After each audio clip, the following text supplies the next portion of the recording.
Bonjour, bienvenue sur la chaîne de la FFBG pour une nouvelle vidéo. Dans cette vidéo, je vous explique un coup tactique qui peut être extrêmement utile, la frappe tempo. Alors, d'une manière générale, on frappe l'adversaire au backgammon pour deux raisons principalement.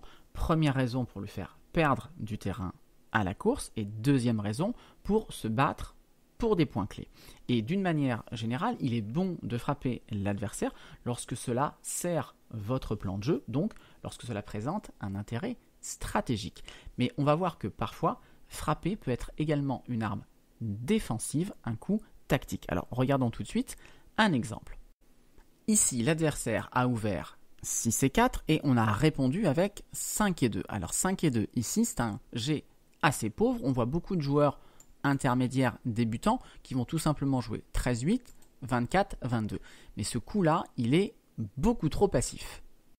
Dans cette position, en particulier grâce à son constructeur ici sur le point 9, Noir va se développer et le coup d'après, quasiment à coup sûr, il va construire un nouveau point. Je vous laisse faire le petit exercice, faites défiler tous les jets possibles et vous verrez que mis à part sur 3 et 2, eh bien Noir va construire un point. Et bien donc ici, il faut prendre des mesures pour l'en empêcher et une idée très simple à exploiter, c'est que pour construire un nouveau point, il faut utiliser ces 2 dés. Et donc si on est à la barre, on ne pourra pas le faire puisque un des 2 dés doit être utilisé pour entrer. Et donc ici, avec le 5, on va frapper au point As. Et c'est ce qu'on appelle une frappe tempo. Ici, il faut bien comprendre qu'en frappant, on n'accomplit pas un objectif stratégique. On n'est pas en train de mener, par exemple, un blitz. L'intérêt de cette frappe, c'est qu'elle va faire perdre un temps, un tempo à l'adversaire qui va devoir utiliser un de ces 2 dés pour rentrer et ainsi on va lui casser les bonnes combinaisons qui lui permettaient de développer sa position. Avec le 2 ici, il est bon de splitter pour menacer d'une part le constructeur noir et d'autre part, en cas de frappe, pour maximiser nos chances de former une encre haute défensive. Bien, dans la suite de la vidéo, je vous propose quelques positions. Pour chacune d'elles, je vous invite comme d'habitude à faire pause. Réfléchissez à votre coup. Est-ce que vous utilisez une frappe tempo ou non? Et l'idée de ces quelques positions, c'est de dégager des critères qui vont vous permettre de reconnaître des situations où vous allez pouvoir dégainer cette arme tactique. Et donc voici la première position. Vous avez 5 et As à jouer. Je vous laisse réfléchir. Bien, alors j'ai commencé par cette position parce qu'elle pourrait constituer l'archétype de la position où la frappe tempo, elle est indispensable. Premièrement, avec 5 et As, on ne peut accomplir aucun objectif stratégique. On aurait bien aimé ici frapper le blot noir, ce n'est pas possible. On aurait bien aimé pouvoir s'ancrer sur le point 5 ou le point 4 de l'adversaire, ce n'est pas possible non plus. Deuxièmement, Noir dans cette position est extrêmement menaçant. Il a une armada de spares qui ne demande qu'à s'activer. Donc il faut absolument l'empêcher de se développer en frappant tempo ici à l'As. D'autre part, dans cette position, on a un retard conséquent à la course. Donc un peu plus ou un peu moins, ce n'est pas très grave. Si on est frappé à l'As, on ne perd pas grand-chose. Dernier élément, enfin, le board adverse est faible. On a déjà des hommes arriéré. Si on est frappé, on va pouvoir profiter de nombreuses combinaisons pour s'ancrer chez l'adversaire. Donc ici, tous les feux sont au vert pour la frappe tempo, avec l'As, 2 possibilités, soit on monte 22-21, soit encore 24-23, qui offre vraiment beaucoup de combinaisons derrière pour obtenir une encre haute. Allez, deuxième position maintenant, vous avez 4 et 3 à jouer. Que faites-vous ici ? Alors, comme dans la position de tout à l'heure, on aurait bien aimé ici frapper le blot noir ou au moins pouvoir s'ancrer. De même, on aurait bien aimé éventuellement arriver à faire un point pour contre-primer noir. De son côté, noir est menaçant. À n'importe quel 4 lui permet de compléter son prime de 5. Donc ici, il faut penser à la frappe tempo.